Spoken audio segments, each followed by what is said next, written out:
10 years ago, our hero, Jade, goes to the guild as an adventurer. On that same day, he falls in love with the receptionist. Later, in a mountainous field, he is busy eliminating a small monster with a dagger. Actually, he is a flowerbud-ranked adventurer and feels good eliminating a monster.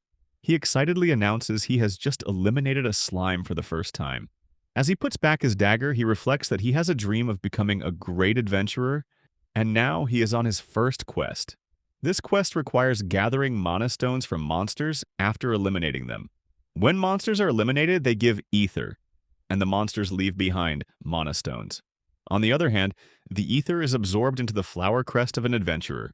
The more monsters one defeats, the more flower petals grow, making one stronger. Having flower buds, 1 to 2 petals is beginner, 3 to 6 petals is intermediate, and 7 to 10 is advanced. Furthermore, there is a unique pattern for each of the flower classes, which includes attacker, guard, enhancer, and support. He is still a beginner with type enhancer. He is determined to reach rank 10, which no other adventurer has become. Right then, he realizes he needs to stay focused. He closely observes the mana stone he got from the defeated slime. Seeing it under the sunlight, he learns it has a small crack on it. Because of the damage, his reward will be a lot less. Still, he feels proud for doing this much as a beginner, and feels determined to do even better next time. His main goal is to become a hero, to leave a mark in the world, and to become the very best adventurer. With that, he decides to go back to the guild. Later, he steps inside the Royal Capital Guild reception. He is busy finding the receptionist so his mana stone can be observed. Suddenly, he finds window number 18 is open. He goes there directly and finds a beautiful, long-haired receptionist. Seeing her makes him blush. He finds her cute and has never seen someone this cute before. Her eyes seem soothing, yet it feels like those can suck the person in front. He notes her hair is silky smooth and almost shining. Looking at her name tag, he learns that her name is Garnet. Even her name is lovely to him. Closing his eyes, wondering what he should do, he finds himself completely fallen for her. She asks if he has some problem. Coming back to reality, he mentions he wants her to check his mana stone. However, deep down, he even finds her voice angelic and admits he is really in love. Meanwhile, she states that due to the damage, the stone's value has dropped to half, which is 500 golai. He is completely captivated by her beauty, which even makes him forget his goal of becoming the greatest adventurer. Now, he wants to talk to her more, but the only way he can talk is through the counter, so he makes a plan. He thanks her and then reveals he wants to go for another quest. She puts forward the catalog for Bud-ranked adventurers, and he selects one immediately. He has made a decision to take as many quests as he can just to get closer to her. Later, he excitedly goes to complete the quest so he can go back to Garnet. With every passing day, he completes quests just to talk to her as soon as he can. While fighting monsters, the only name echoing in his heart is hers. Now, 10 years later, somewhere on a mountain road, a golem has emerged. The adventurers present spot it. The elder adventurer thinks they can't last for long, while the female adventurer is trying to heal the elder. She reveals she is done with buffs and leaves everything to the elder, who is her grandfather. The elder decides to finish off in one strike. He uses his ability Shatter to land a strike on the golem. Unfortunately, the golem is totally unaffected and stands perfectly fine. The elder is shocked to see his attack ineffective, even though he is a 7-rank adventurer. Then he decides to run away along with his granddaughter. Surprisingly, the golem gets destroyed as a blast erupts. Both freeze for a moment. The short-haired girl asks her grandfather if he has used his secret killing technique. The elder yells in panic, admitting he has nothing to do with something like that. Then he points out something. It turns out Jade is coming towards them and is now a rank 10 adventurer. Both recognize him and yell, wondering how a rank 10 adventurer ended up here. While explaining, his tongue slips as he mentions Garnet, but he immediately changes the subject, stating he came here to defeat the golem. He also points out he barely reached right on time. The short-haired girl thanks him and then gets curious about how he has defeated the golem. He calmly reveals he threw a rock at it. The female adventurer gets stunned and asks if he didn't use his sword. He jokingly states he can't just throw his sword instead of a rock. However, the short-haired girl makes it clear that since he is an enhancer, she thought he would have enhanced his sword to fight the monster. Unexpectedly, he reveals that his sword is actually the country's treasured sword. He received it from the guild staff as a memento when he became a rank 10 adventurer. The short-haired girl asks why he is even carrying it if it is meant to be a memento. Meanwhile, her grandfather implies that he is carrying it simply as a form of self-discipline. The elder admits that Jade is truly worthy of the country's treasure. However, Jade is just standing there speechless. Then, internally, he recalls that this gift is from the king, but since Garnet has bestowed the sword to him, he keeps it with him all the time. Plus, this sword is also something that Garnet has touched, and carrying it with him makes him feel like she is right next to him. With that, he is grateful that no one got hurt and decides to go back to the capital. The elder mentions it is as expected of a rank 10, to perfectly finish the mission and go back with results. After that, the short-haired girl asks Jade how she can become strong like him. He answers that anyone can be strong like him if they keep doing quests nonstop. However, the female adventurer points out it is impossible as injuries are inevitable, so one needs to rest for a few days to heal. She adds that, as a beginner in the past, she has taken a beating and also broke her bones as well. Yet he has persevered every day. She wonders why he goes so far. Then her grandfather bluntly adds that it's the power of love. Jade gets startled and panics, asking the elder what made him say it has something to do with love. Internally, he reflects that he has never revealed to anyone that Garnet is his crush. The elder boasts he is not that old. He adds that he knows what has driven Jade. It is the love for the people and love for peace. For a moment, Jade is speechless as he notes that there is also that kind of love. With that, he awkwardly acknowledges it. Meanwhile, the elder believes it is truly admirable. Later, he finally arrives at the Royal Capital Guild Hall, holding a huge mana stone. The other adventurers present spot him and note the massive mana stone he is holding. As he is walking in the hall through a number of adventurers, one points out that high-ranking adventurers commonly go to special receptions. However, Jade is going to the normal reception. They believe that even though he is very strong, he has a down-to-earth personality. They all consider him a selfless hero. Meanwhile, he is feeling a bit embarrassed hearing those comments. Then he worries that Garnet is going to think he is a weirdo. Internally, he panics as it is almost his turn. Then she calls for the next one in the line. He reminds himself that this is not the time to back down, because this is the first time he can talk, and he can keep her gaze all to himself. He cherishes moments like these and on what he lives for. He stutters a bit as he shows her his massive mana stone. After that, she asks for his name. As he tells her, she tells him to wait while she is searching for something in the documents. Then, she realizes it is from the Golem Subjugation quest and decides to examine the stone. Meanwhile, internally, he is rolling on the floor as he finds her extra cute today. He admits internally that her serious expression is so cute, and the way she is inspecting the mana stone, he never thought he would be jealous of a stone. He finds her adorable as she closes her eyes. She looks so charming with her long eyelashes that it takes his breath away. He reflects that the mana stone is a bit bigger than usual and notes she is observing from different angles with great precision. No matter what she is doing, he finds it charming. After a moment, she announces the inspection is done and offers him a check of 50 million gold. Then, he believes that the moment he will take the check, it will be goodbye for now. But deep down, he doesn't want it to end. However, he reminds himself that he can't keep her occupied more than this, and recalls that for 10 years they have been strictly business. Eventually, he believes he will be more casual with her. Then he holds the check she is giving him, and their hands touch each other. For him, the moment freezes. Even though he screams internally, he thanks her for the check, as his body is trembling, being overwhelmed. Internally, he prays for the check to be blessed, as because of it, he got to touch her hand. Therefore, he decides never to cash it, and plans to frame it in his house. With that, he tells her he would like to take another quest. She shows him the catalog for rank 10 adventurers, and he immediately selects his next quest. She calmly reminds him to bring the mana stone to her after completing the quest. Internally, he believes if they continue to have more moments like these, they will surely become friends soon. Then, he acknowledges her as he leaves. While walking away, he is determined to continue doing quests every day for the sake of meeting her. On the other hand, she holds the hand which touched his while thinking about something.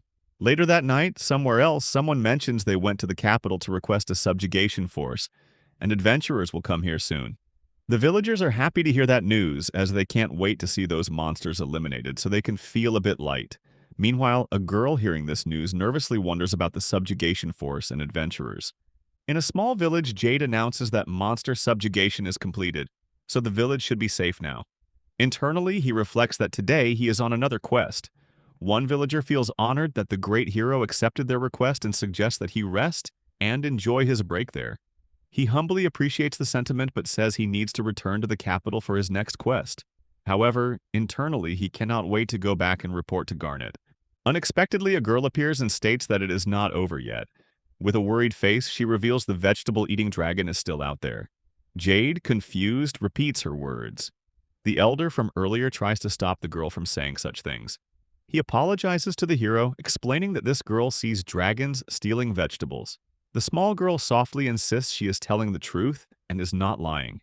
After thinking for a bit, Jade leans towards her and asks where the dragon went. She points out to the mountains ahead and says the dragon went there. With that, Jade tells everyone he will investigate to see if there are any signs of dragons and asks them to relax. The little girl sincerely thanks him, while the elder tries to apologize for the trouble. He calmly shrugs it off and reminds them, this is the job of an adventurer. Eventually, he reaches an abandoned mine. He doubts that something as big as a dragon can hide there. He wonders if the villagers have mistaken a herbivore for a dragon stealing vegetables. Suddenly, he hears a deep voice warning him not to move any further. Still, he moves forward, curious to know where the voice is coming from. The voice tells him to leave any food he has, or else he will suffer its wrath. Jade finally finds the place the voice comes from. It's a small cottage. Inside, he finds a small girl sitting on the floor. This makes him wonder what she is doing here. He questions whether she is lost or if something odd is happening. He does not sense anyone else's presence and guesses that she must have been the voice he heard earlier.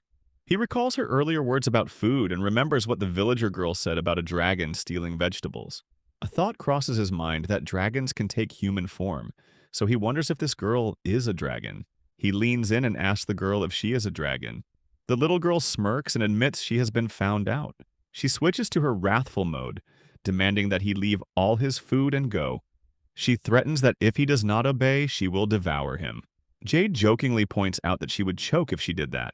The little girl becomes embarrassed and yells that if she turns into her true form, then he would be bite-sized. He calmly mentions that he wants to ask her some questions before she eats him. He asks why a dragon would willingly take on the form of a human. She stutters at first, but then reveals her original body is so big that she cannot ever fill it. She explains that in her current form, she can survive for a few days with a single vegetable. Jade is shocked and thinks to himself that she is not much like a dragon at all and is actually sad. Next, the dragon girl reveals she wants to eat meat, but her small body cannot fight. He asks if it would not be easy to hunt in her dragon form. Nervously, the small girl reveals that back in the village, she has heard there is a bad group of people called adventurers. Since they hunt monsters, she thinks they will come after her as well. Jade asks if she only transforms into a dragon when she goes out to steal vegetables. She curiously asks how he knew that. He simply states a villager said they saw a dragon. The girl panics, stands up, and says she does not know when the adventurers will appear. At that moment, Jade grabs her arm and tells her to wait. The dragon feels warmth and wonders if this human is here to protect her. To her surprise, he reveals he is an adventurer. The little girl freezes as the word adventurer echoes in her head. After a moment, she screams loudly and begins running inside the cottage. He calms her down and assures her he does not hit young girls. When the little girl asks to confirm, he confidently assures her again. As she takes a breath in relief, he thinks she does not look like a bad girl. However, he feels he is in a tight spot because, as an adventurer, he cannot ignore the presence of a dragon. Then something comes to his mind. He asks if she is a white dragon since white dragons are protected by the country. He mentions that he would need to act if she were from another species. Something strikes the dragon's mind. As she steps outside the cottage, she reveals she is a white dragon and will prove it to him. From outside, the dragon yells at him to step out. As soon as he does, his eyes become fixed on the beautiful white dragon standing before him. After staring at her for a few seconds, he admits that she really is a white dragon. Later, inside the cottage, the dragon asks why white dragons are protected. Jade explains that their country was saved by a white dragon in the past. He shows her his memento sword, which has a white dragon engraved on it. The dragon is amazed and mentions they should be thankful to her ancestors. With that, the little girl decides to become a good dragon from now on. He suggests she meet the king and get herself a protection status, which will give her all the necessities she needs in life. The dragon immediately decides to go now, and Jade announces they will go straight to the capital. The next day, the dragon walks in the capital feeling happy and confident about the clothes she is wearing, which Jade bought for her. He feels good because she likes the clothes, as both walk behind a royal guard. They finally reach the meeting hall. At the entrance, he asks if she is ready. Though nervous, the dragon replies she is all set. They step inside, where the king, monarch of the Sundale Kingdom, is waiting for them. He recognizes Jade and says he knows why he is here. Surprisingly, the king thinks that Jade has finally decided to become his successor to lead the country. However, Jade feels a bit annoyed since he has not come for that and tries to find words for what he is about to ask. He states he has found a white dragon who can use transformation magic and is here for protection status. Looking at the white dragon, he finds her extremely nervous. She greets the king and mutters under stress that she is a harmless white dragon. She explains she can get dressed and eat by herself, and that she is intelligent and self-reliant. She goes pale and her body trembles as she adds she does not cause much trouble either. Jade thinks she just gave a stiff introduction. The king, after thinking for a bit, acknowledges her and mentions that their country owes very much to Jade and the White Dragons. However, he decides not to let a dragon roam in the capital like this. He believes he is in a tight spot as he considers what to do. The White Dragon becomes even more nervous. Seeing her hold her dress tightly, Jade believes that even though she is a dragon, she is still a child and cannot be left alone. He requests the king to allow him to take care of her. The dragon is amazed by Jade. Meanwhile, the king happily gives his approval. Later, outside, the white dragon sincerely thanks him for doing so much for her and says she will repay the favor with her life. Jade calmly tells her not to worry about that. He asks for her name. The white dragon, having no name, asks him to pick one for her. Confused, Jade asks if she is sure. He names her Doromi since she is a white dragon. Even though she thinks it is too simple, she happily accepts it. As they walk ahead, Doromi sings out her name, feeling wholesome. Eventually, they reach the Adventurers Guild, which makes Doromi stop. Looking at the guild makes her feel stressed because, for her, the place looks malicious. Jade decides to go inside since he needs to report that his quest is finished, and advises Doromi to behave well. She acknowledges instantly. Thinking about the adventurers, she goes pale and gets a bad feeling about this. Worried about Jade, she decides to peek in from the window. Inside, she finds him standing happily in front of Garnet. Seeing him smile like that, Doromi senses he is having so much fun, as if he has turned back into a kid. Looking at Garnet, she feels Garnet is a lovely person and watches her with amazement. Observing the guild building, Doromi now thinks that maybe the place is not bad after all. After a couple of minutes, Jade comes out and apologizes for making Doromi wait. He suggests they go home. Doromi beams, excited to go home. Unexpectedly, he reveals that he has not gone home for over a year. Doromi is shocked and asks if he has not been going home lately. He says he has been busy with quests, but now that she is with him, he will be home more often. This makes Doromi excited. With that, both of them reach their home, and Doromi steps inside excitedly. Meanwhile, one of Jade's neighbors realizes he has finally come back home tonight. With that, Jade and Doromi's new life begins. Jade recalls the past event where he took responsibility for caring for a white dragon named Doromi. Now, they are heading home. On the way, Doromi points out that he is a pretty cool guy and says she also found the guild super fun. He is glad to hear this from her. Doromi adds that he looked like he was enjoying himself a lot when he came out of the guild, which makes her believe the guild must be a fun place. For a moment, he is startled as thoughts of how gorgeous Garnet looked today fill his mind. In his thoughts, he reflects that Garnet was even more dazzling than yesterday. He quickly returns to reality when Doromi calls out to ask if they have arrived. He apologizes, explaining they will be there soon. While walking, Jade notes that nothing has changed here even though he is returning after a year. He is glad he still remembers how to get back home. He tells Doromi that his house is just beyond here. Finally, they arrive at Jade's heart-themed home. Doromi gets super excited while he smiles warmly. Seeing the huge heart on the roof, Doromi exclaims that his house is awesome. He acknowledges her praise humbly. Deep down, Jade reflects that the massive heart on the roof is his message to Garnet, while the heart on the door symbolizes his love for her. He thinks that when they start living together, he wants her to be showered with his love every time she opens that door. He blushes as he remembers this was the thought behind the house design, but he cannot reveal it to anyone. On the other hand, the carpenters who built his house cried, believing he chose that design to show love for the citizens and that he had a pure heart. Now in the present, Jade invites Doromi to come in.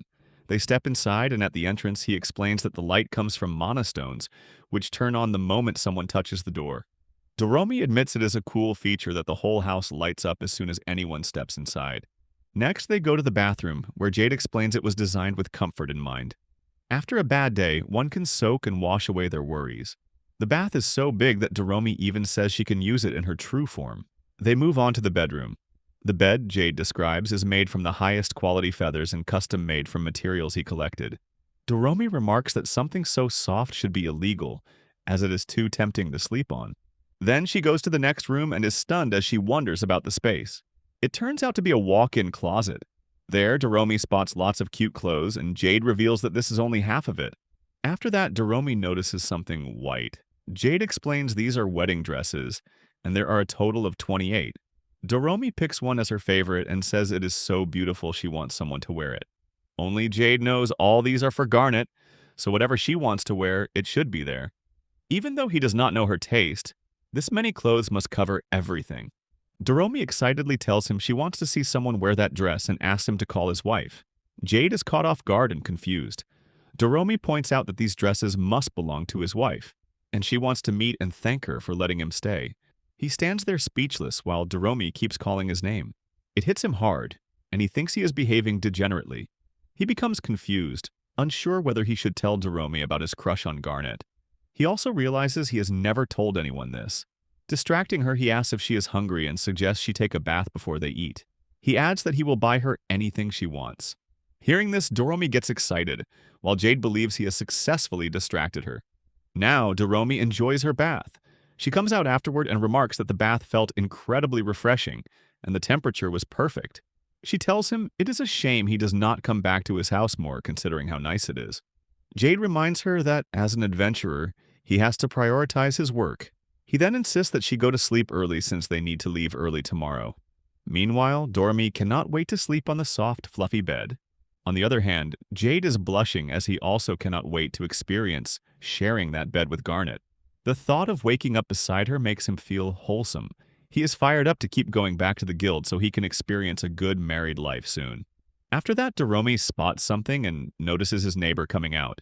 Jade recalls that his neighbors are actually a lovely elderly couple, but to his surprise, Garnet is walking outside.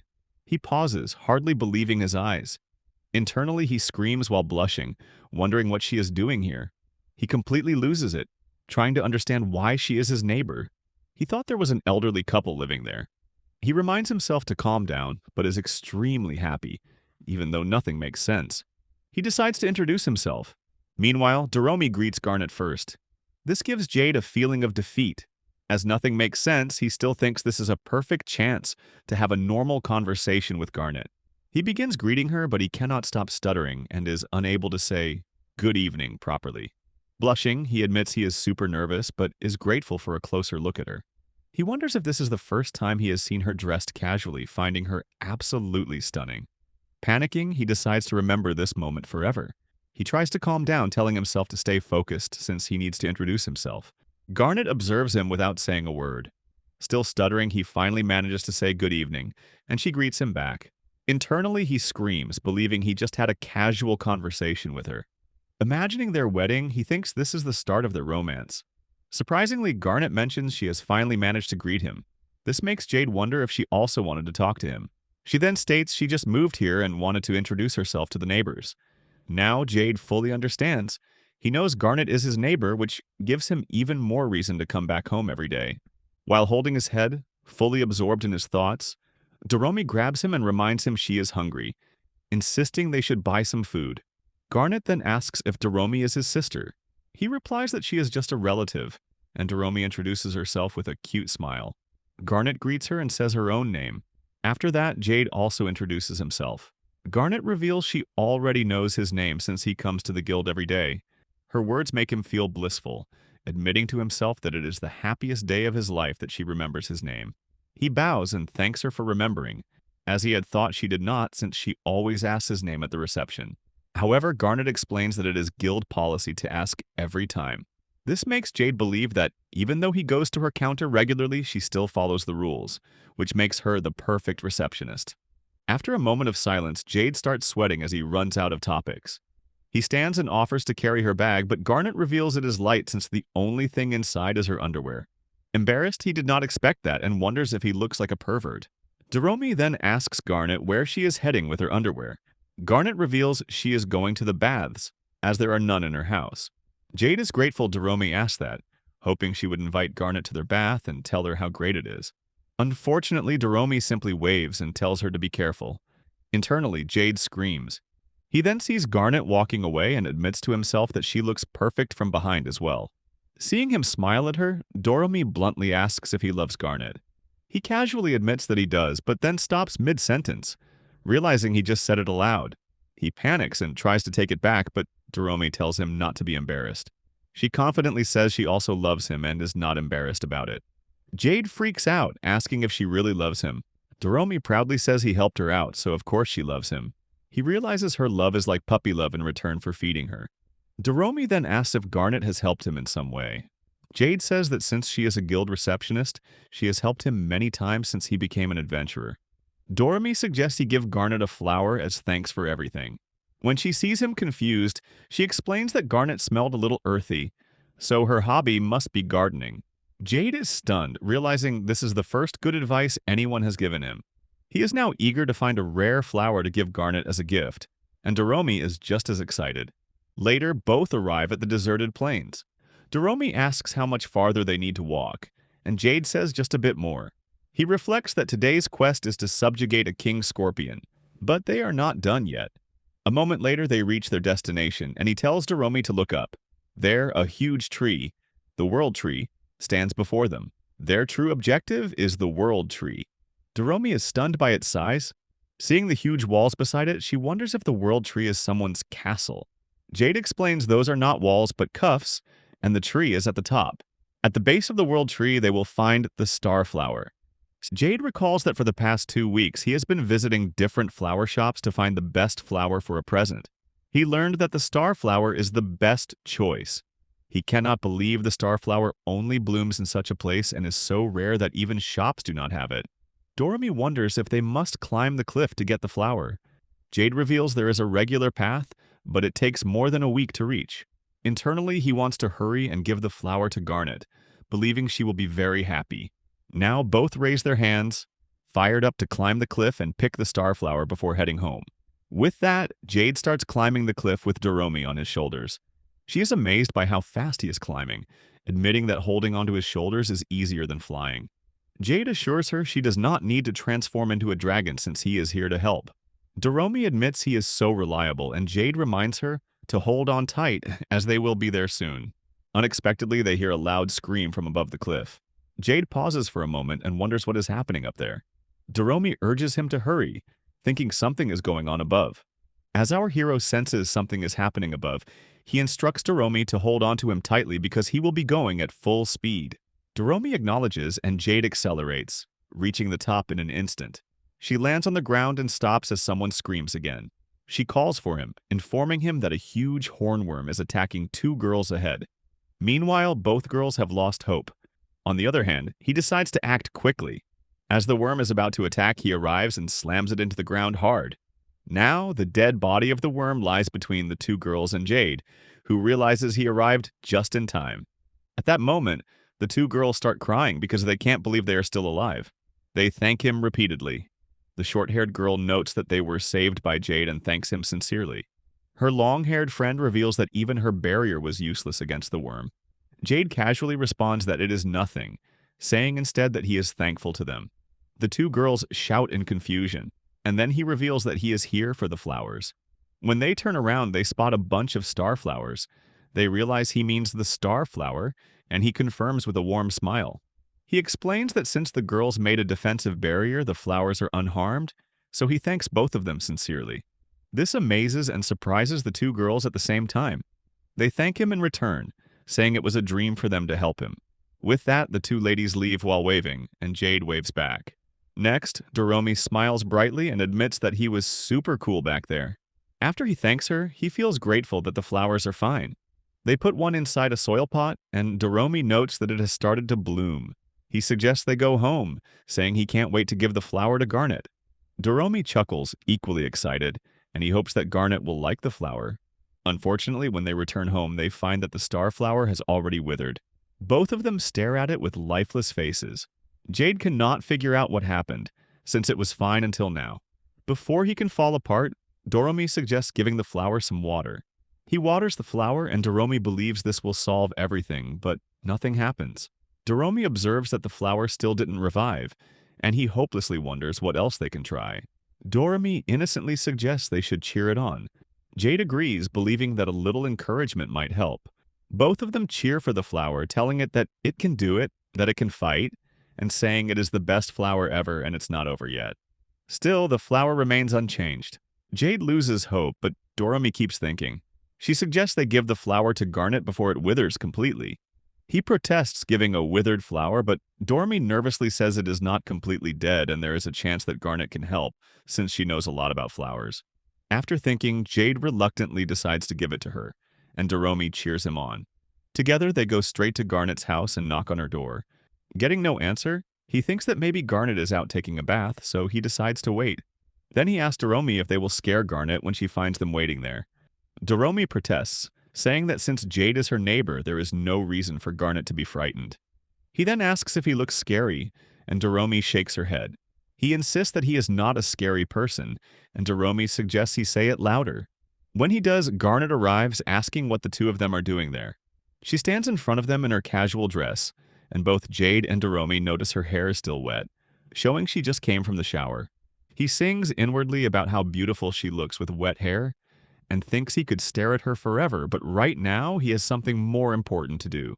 Both he and Doromi bow respectfully, apologizing and saying they did not mean to disturb her. Garnet says it is fine since they both seem to be having fun.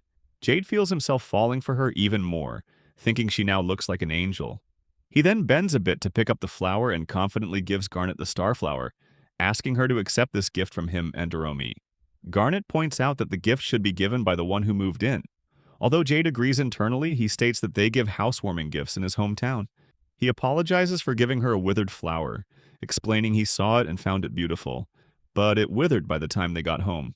Garnet moves closer and observes the flower, which makes Jade notice her face is quite close. After looking at it, Garnet realizes it's a starflower. Doromi is surprised to see she knows about these and asks if she likes them. Garnet reveals she loves them. The word love makes Jade fantasize as if he is standing under fireworks, but he calms himself, reminding himself she is only talking about the flower. He asks if she can fix it. Unfortunately, Garnet, with a sad expression, reveals she cannot do anything since the flower needs nutrients from the world tree, and once removed, it can no longer stay healthy. This makes Jade regret not knowing how the flowers live. He feels sorry for the flower and for not researching enough. Garnet apologizes for not being able to help, but Jade shrugs it off, saying it is not her fault. He apologizes to her for even thinking of giving such a gift. Garnet states that she does not mind the gift and asks if she can have the flower. Jade is stunned and asks if she really wants it, even though it is completely withered. Garnet nods calmly. Seeing Jade not reacting, she asks if that's a no. He gives her the flower, thinking at least it can enjoy its last company. Surprisingly, Garnet tells him she doesn't need the pot. Jade then asks if she only wants the flower. Garnet reveals she plans to press the flower and turn it into a bookmark, wanting to preserve its natural beauty. Jade is amazed, and internally he rolls on the ground, knowing Garnet will turn his gift into a bookmark. He thanks Garnet sincerely, but she asks why he is being thankful, since he is the one giving her the gift. He corrects himself, saying that actually the flower wants to thank her. Garnet smiles faintly. Holding the flower, she tells it that it is very welcome, as she will treasure it forever. Jade blushes deeply and decides to leave, saying goodnight, and Garnet says goodnight in return. She also thanks him for the housewarming gift. Jade blushes again, welcomes her, and leaves with Doromi. On their way back, Doromi asks if their plan was a success. Jade feels relieved that everything went smoothly and believes it is all thanks to Doromi. Doromi happily mentions that he will help her, and she will help him, so she thinks he can depend on her. As he decides to depend on her, he offers to treat her to whatever she wants. Doromi's eyes sparkle as she enthusiastically says she wants to eat fish. The next day, inside the guild, Garnet is holding the Starflower bookmark. Her colleagues spot her. One remarks that the bookmark is pretty cute, while another asks if she has used it before. Garnet shakes her head, explaining she received some flowers recently and, finding them beautiful, turned them into a bookmark. One colleague is amazed to learn the bookmark is handmade and says the flower looks pretty. Another asks who gave her the flowers. Garnet pauses and recalls Jade's face, which makes her blush a bit. She tells her colleagues that the flowers are from her neighbor, then leaves while her colleagues discuss what her neighbor might be like. It has been half a month since Jade gave flowers to Garnet, and today he is on a quest. Now he and Doromi are running toward the guild. As they reach the Royal Capital Guild Hall, he wipes off his sweat, relieved to have made it in time. Upon heading inside, he instructs Doromi to wait for a bit.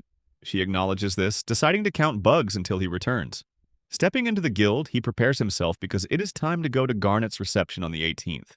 He finally approaches Garnet and shows her his manstone. Internally, he screams, finding her appearance fantastic. When Garnet asks his name, he tells her. She then requests him to wait a moment, confirming that the stone is from the Chimera Subjugation quest. As she begins to inspect it, their conversation is interrupted by a strange sound coming from her side. A moment of silence passes between them. He wonders about the source of the sound and, upon seeing Garnet's embarrassed face, realizes it came from her stomach. He finds her expression adorable, noticing the blush on her face, but decides this is not the time to get excited. He considers breaking the tension with a light remark, perhaps saying she shouldn't worry because Doromi is always hungry. Quickly, he rejects that idea. While he ponders his next move, he notes that Garnet is nearly finished with her inspection. He wonders if it would be better to pretend he heard nothing. In the next moment, Garnet hands him a check for 30 million gold, and he thanks her. He then turns to leave, telling her he will come back the next day for another quest. As he steps out of the guild, he reflects that if he asked for the next quest now, her stomach would probably growl again. Outside, Doromi spots him and proudly announces that she counted 18 bugs today, setting a new record. After congratulating her, he decides to eat out in celebration. Doromi grows excited at the idea, though he notes that they always eat outside. Later, they enter a restaurant, causing Doromi to beam with excitement. Surprisingly, no one else is there, and she believes they will have the place to themselves. He feels slightly embarrassed, admitting that even though he chose this place, it has been years since his last visit. Before taking custody of Doromi, he hardly ever went to restaurants.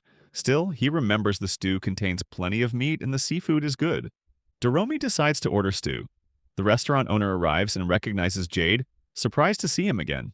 Jade insists there's no need for modesty, adding that the amazing aroma proves how great the place is. The owner smiles, obviously flattered. Doromi then introduces herself, revealing her fondness for stew. She requests a large serving of meat, while Jade opts for seafood. He mentions that the herbs used previously tasted great. The owner confirms their order and adds that Jade is lucky, as they are almost out of the seafood plate. Then the owner heads off to prepare their food. After a few minutes, their meal arrives, a large serving of stew and an herb-grilled seafood plate. Both Jade and Doromi find the food visually appealing and begin eating immediately. Their first bites satisfy them completely. He notes how the fresh aroma of herbs envelopes the fish, making it especially delicious, while Doromi finds the meat exceptionally tasty. Suddenly, a new customer enters the restaurant. The owner welcomes the person, explaining that they can sit anywhere due to the lack of other customers. The newcomer sits right beside Jade, and unexpectedly it is Garnet. He blushes immediately, wondering why she is there. He even speculates if she followed him to have dinner together, but soon hears her order her usual meal, realizing she is just a regular customer here. Still, he can't help but wonder what she usually orders. Unexpectedly, the owner apologizes to Garnet, explaining that the seafood platter is sold out.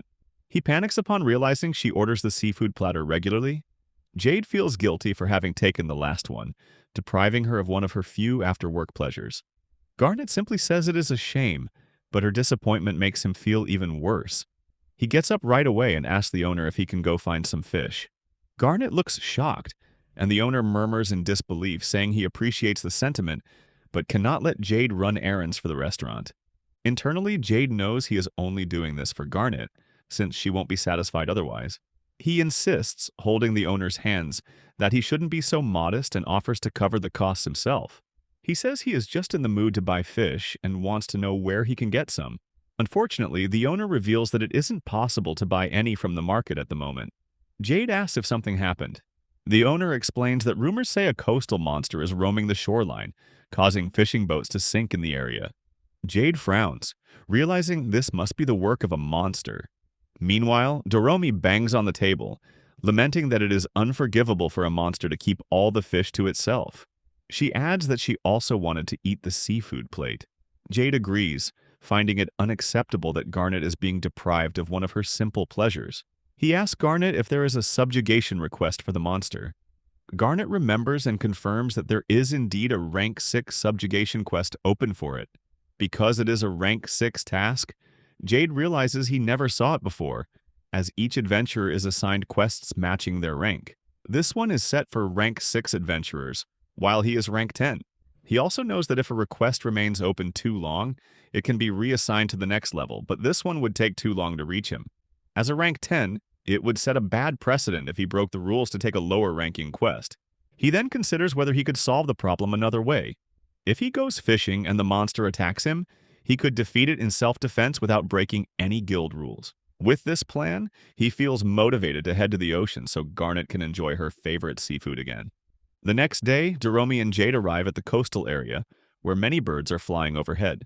When Doromi sees a huge villa, she asks if it belongs to him. She thinks it looks like a castle. Jade explains that he bought it 2 years ago and expects it to be dusty inside. Doromi asks why he even has a villa in a port city. Smiling, he reveals that the sunsets here are beautiful. He recalls coming here on a quest, looking over the horizon and seeing the setting sun. At that moment, he thought that if Garnet saw the view, she would be enchanted and become romantic, leading to a kiss. The thought makes him blush and cover his face. He reflects that he bought the villa on impulse, spending quite a lot, and knows he can't tell anyone the real reason. He opens the door, and Doromi comments that he must really like sunsets. Jade points out the fishing equipment laid out before them, explaining that he bought the set with Garnet in mind, hoping to enjoy fishing together. He even bought a third rod in case they have a child. Excited to finally use the gear, he prepares for the day. Doromi asks if he will use the rod to catch the monster, but he replies that it is only for fishing. He adds that it may take some time for the monster to appear, so he plans to pass the time by fishing. Deep down, he hopes to catch a specific fish so the owner can cook yesterday's dish again, and he can have a casual dinner with Garnet. He believes Garnet's affection for him will grow if he mentions catching the fish himself. With that, he tells Doromi to head to the harbor. At the fishing harbor, he feels the tense atmosphere among the people, noticing the stress on their faces. He suspects they are all affected by the sea monster. Doromi waves, announcing that their boat has arrived. Upon seeing it, she asks if it is one of those small boats with boom tents, and Jade confirms it is. He explains that it's perfect for watching the sunset while sailing, and that he bought it along with the villa. Doromi realizes he truly loves sunsets, but Jade is only interested in seeing how Garnet looks in the afterglow. He then suggests Doromi step inside the boat. As she is about to board, someone behind them yells, "Not to go out to sea." Jade supports Doromi, who nearly falls, and both turn to see a group of people glaring at them furiously. When our hero asks why they can't go, an elderly man explains that 15 moons ago a kraken was spotted, so he believes sailing now would be extremely dangerous. Jade, however, still wants to go out to sea.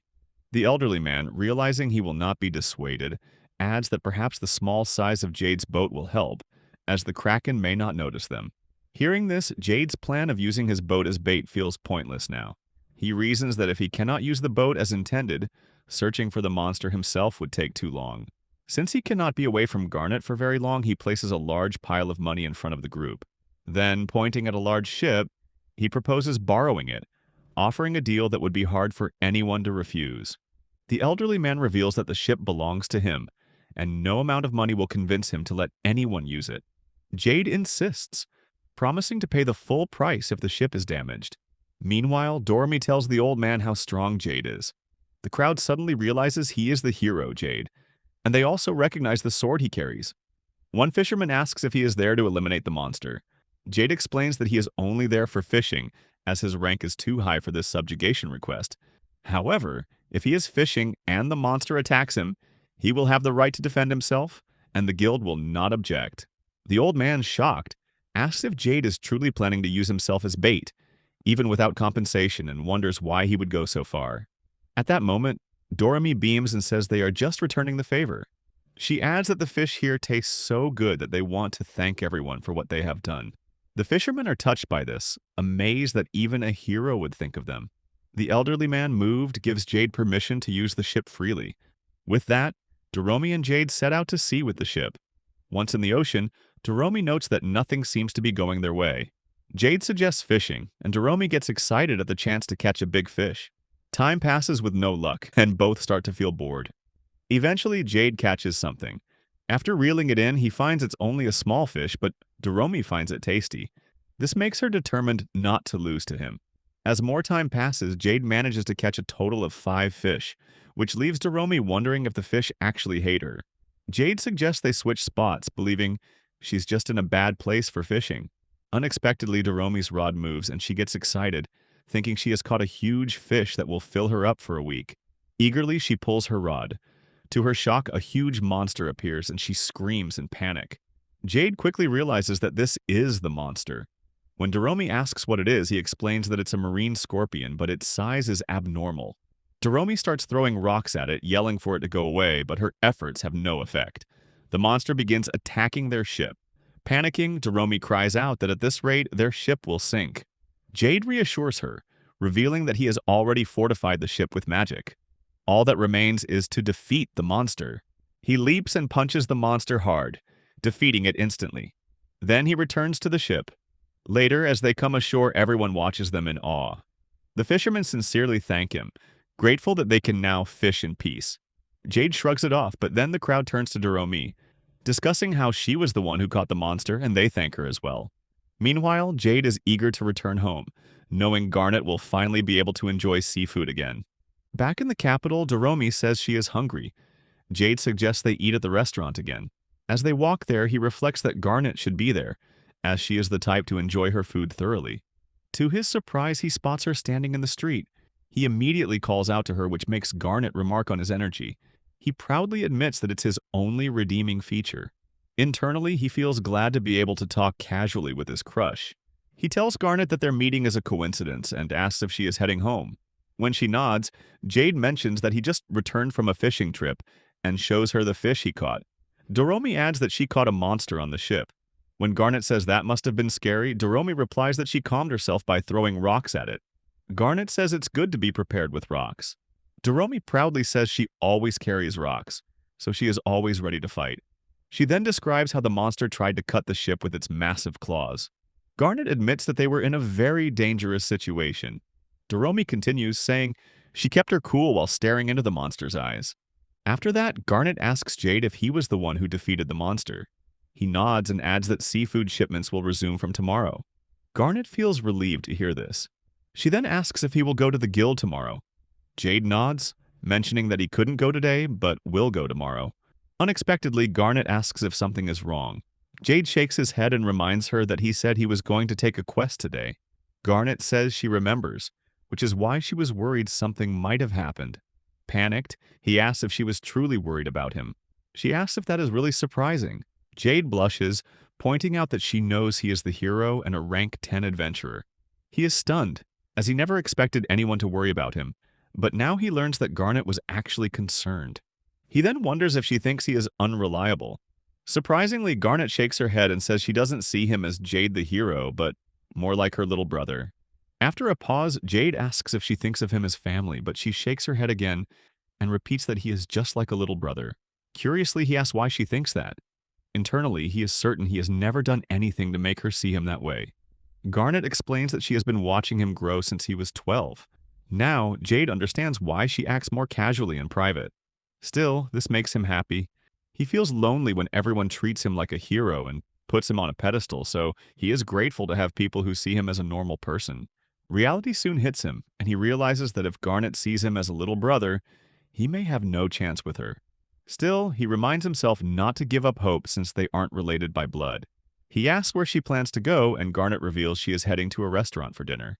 Jade asks if she is going to the same one as yesterday, and when she confirms, he reveals they are also going there. He says they will ask the owner to cook the fish they caught, and invite her to try some too. Garnet asks if he is sure. He nods confidently, saying they caught plenty of fish, so she would be helping them by joining. Garnet feels happy to help. With that, he announces they will go eat together. Walking beside her, Jade notices how wonderful Garnet smells. He admits to himself that she always looks beautiful up close, but there's something captivating about seeing her from the side. Walking shoulder to shoulder, he feels as if they are on a date. He wonders what he can do to make this moment last forever. They arrive at the restaurant in just a few seconds. Jade decides that he wants to become a regular so he can eat with Garnet every day. Doromi happily announces their arrival to the owner, who welcomes everyone. Doromi then tells him they caught some fish, which leaves the owner stunned as he asks if they really went out to sea. Jade nods, stating that after defeating the monster, getting fish will be easy. Doromi requests the owner cook the fish right away. The owner thanks them and unexpectedly mentions that today will be his last day cooking something delicious. Jade is confused. Garnet steps forward and offers the owner a flower bouquet. Jade wonders if today is the owner's birthday. Garnet sincerely thanks him for all the delicious food he has cooked over the years. As the owner accepts the flowers, he thanks her, but Jade still feels something is off, as it doesn't seem like a birthday celebration. He finally asks what's going on. The old owner explains that he has grown old, having run the restaurant for 50 years and has decided to move to the countryside to live with his daughter and her husband. Jade is shocked, especially since he just planned to eat here with Garnet every day to get closer to her. Meanwhile, Doromi gives the owner a stone. Jade then offers his money as a retirement fund, but the old man says the gesture is more than enough. As they wait for their food, Jade notes how close he and Garnet are sitting, their elbows touching. He thinks it's a pity that this is happening just as the restaurant is closing. Seeing his expression, Garnet asks why he is crying. Jade says he feels sad about the restaurant's closure. Garnet points out that this is the second time she has seen him today. He explains he became a fan of the seafood after eating here yesterday. The owner arrives with their food, pleased to hear how much Jade enjoys it. As soon as they take their first bites, both Jade and Doromi find it delicious. Garnet observes them with a warm smile. All three share a brief, happy moment together. Here I am, know it's been a while. I was in denial about my love. Here I stand.